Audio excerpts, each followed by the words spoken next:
नमस्कार दोस्तों, स्वागत है आपका आजकल भी अविनाश हलचल में। मैं बात करने वाला हूं अमेरिका के द्वारा वेनेजुएला पे आक्रमण के विषय में, जिसने पूरे विश्व के सभी देशों को ये सोचने पे मजबूर कर दिया है कि वर्चस्व की इस आंधी में अब किसकी बारी है।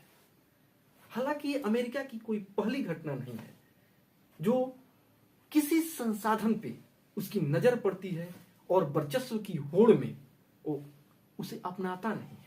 अमेरिका किसी राष्ट्र पे हमला करता है, उसके सैन्य शक्ति को विदोहन करता है, उसके राजनयिक शक्ति को अपने हाथ में लेता है, उसके संसाधन को विदोहन करके उसे गर्त में डाल के और फिर वहां से रफू चक्कर हो जाना अमेरिका के लिए कोई पहली बात नहीं है। ये हर बार देखने को मिलता है, सुनने को मिलता है।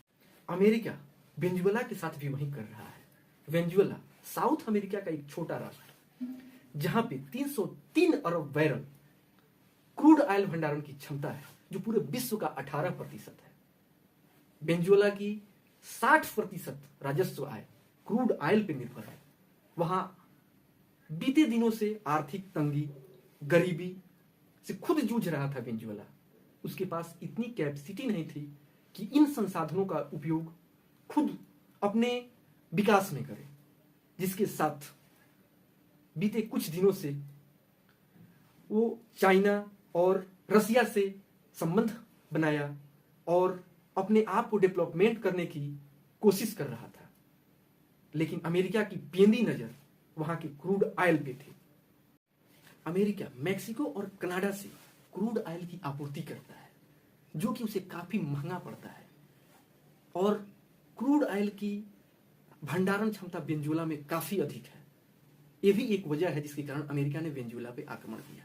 साथ ही साथ अमेरिका पूरे विश्व को यह दिखाना चाहता है कि निकोलस मादुरो ने 1823 ईस्वी में जेम्स मुनरो के द्वारा बनाया गया वो नियम, जिसके तहत लैटिन अमेरिका में स्थित किसी भी संसाधन को, साथ ही साथ लैटिन अमेरिकी देशों पर किसी भी यूरोपीय कंट्री या कोई भी कंट्री का आधिपत्य नहीं हो सकता है, वहां के संसाधन का कोई उपयोग नहीं कर सकता है। इसका उल्लंघन करते हुए इन्होंने चाइना और रसिया के साथ व्यापारिक संबंध भी स्थापित किया, साथ ही साथ राजनीतिक संबंध भी स्थापित किया।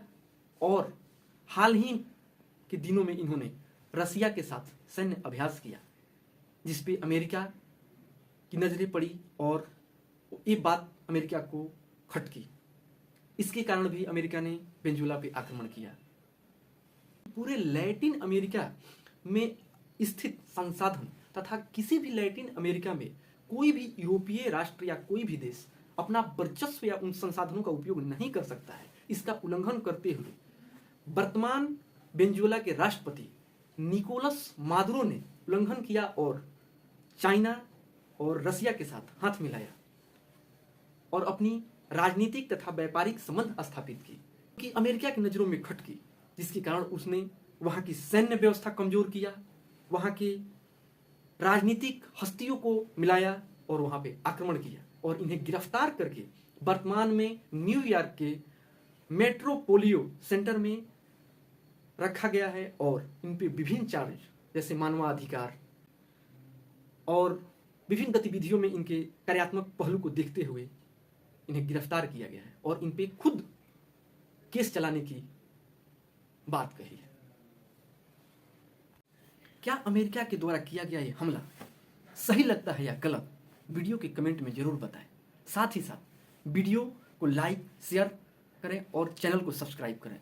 मिलते हैं आपसे नए वीडियो में। मैं अविनाश, आजकल भी अविनाश हलचल में। जय हिंद, जय भारत।